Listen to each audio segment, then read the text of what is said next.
Janine, good morning to you. Good morning. And you brought one of my most favorite dishes, corned beef and cabbage. I make this all the time at home. Oh, my mother used wow. to make it for us as kids, and I absolutely love it. Well, I tried my hand at corning my own beef, and corn is actually a term for brining. So a lot of us know how to brine. So I brined a brisket, and then I smoked it on cherry wood. So it's smoked and home brined, and I've got the recipe for you if you want to try it my way.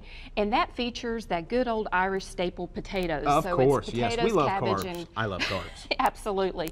And then another export from Ireland is Guinness. Dublin, Ireland. Yes, and this is our savory Guinness stew. And I did it pot pie style, so you can take soda bread, just regular soda bread, that is so popular on St. Patrick's Day, and make like a little Guinness pot pie, or you can do a cobbler style and just cut out the soda bread, because really, in essence, it's nothing more than biscuit dough. What's in our stew, though, Janine? Oh my goodness, it's chuck roast, turnips, parsnips, and parsnips were actually the starch of choice before potatoes came over from the New World. Carrots, it also uses the old-fashioned technique of using raisins in there to sweeten it rather than sugar, because sugar was really costly, and Ireland was a very poor country. Right. And so they had to use all of these interesting techniques, but it adds a subtle sweetness and takes the edge off of the bitterness of the Guinness. Did you put all that stuff together and just bake it? I actually had it in a soup pot, and then when I made my soda bread yesterday, I put it in the casserole and popped it in the oven 375 for 30 minutes so that all of these would rise pretty. Smells great. Oh, thank you. And then over here is something really unusual. This is part of a traditional Irish breakfast, and since St. Patrick's Day falls on a Sunday this year, you can maybe put a little extra effort into it and do an old-fashioned Irish breakfast, and part of that breakfast is white pudding. Now, you've probably heard of the notorious black pudding that uses pork's blood. This does not have pork's blood in it. It has pork. It has finely ground pork. I ground my own pork. It uses a medium grind pork, and it uses oats, and then it uses dried mustard and lots of other spices and lots of garlic.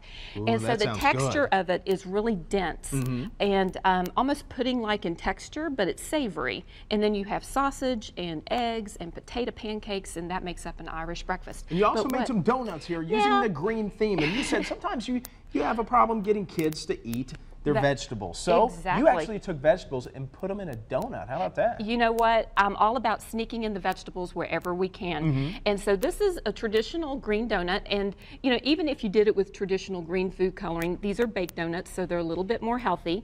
And it has the traditional flavorings of a donut, so you're going to just get that wonderful flavor of a cake donut. But I'm all about being sneaky. I make no bones about it. And you can use spirulina. You can get this at, in the health food section of just about every grocery store. 1 teaspoon of this equals 3 to 4 servings of vegetables.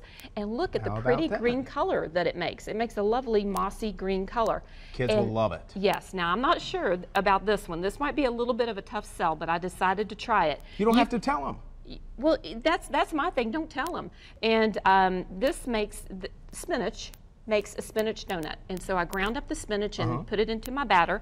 And you use zucchini, you can use zucchini with garlic and eat it as a side dish with your pasta. And then you make zucchini with cinnamon and use it, as a bread or whatever. So I thought, why can't you do that with spinach? I personally think it's delicious. So then when you take and glaze your donuts, and you're doing a beautiful job there, you always want to make sure that it's thick enough to hang on the donut like this. You don't want it running off too much. You want it kind of coming over the sides just like that. And then you always want to add your sprinkles while the glaze is wet, because if you don't, it's just going to bounce off. So if you want to get that other donut over there. So I'm going to bring over Rick DeLuca real quick. We're going to see if he can tell which donut has the spinach in it. Okay, hopefully he wasn't. Here, okay, over here. Go ahead. You try the 3 donuts and you let us know. Which one has the spinach? Yes. Here, you want me to break it apart? Hurry up. Yeah, tell me which one. Okay. What do you think about this one? All right. Well, start eating, Rick. Come on now. I need to reference something else here. Okay. I should have had a glass of water for you. I know, I might choke a little bit. Small bites. Give it a run, Rick. Just a little. Just clear my throat a little bit. Nothing like eating on air. I can't tell. You can't tell? What about this one? This is, I would pass that healthy donut Those off two taste the same. Those two right there to me. Last but not least. What about this one? And I did a taste test, and I would have to agree, you cannot tell which is the healthy and which one is not. That one. You like that one the best? I think that one, I actually do. That's the think one that that's has made with spinach. spinach. In it. That has the spinach in it. Your water. Here's your water. So you don't choke. You got Rick, stuff I hate all to over tell you, myself. I accidentally picked my nose before we went on the segment, but whatever. That's probably why it You'll tastes be okay. so good. It's protein, right, Janine? That's right. I threw you a That's right. curveball. You sure No, I did. didn't. I did, and I washed my hands.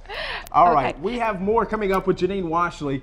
And if you want the recipes for any of these dishes that are on the table right now, how can they do that, Janine? They can go out to WDRB, click on the link, and I will send out a packet of recipes, including the infamous spinach donuts. Okay, we're just getting started in our St. Patrick's Day feast. Coming up, we're going to talk about some sweets, my favorite part. And you're making cupcakes as well? Yes, we're going to do rainbow cupcakes, and we're going to hide some gold inside the cupcakes, and we're also going to feature desserts with Guinness, oats, and potatoes. That's what I'm talking about. Janine Washle, we'll check back in just a minute. Always a good time. Thank you, Janine.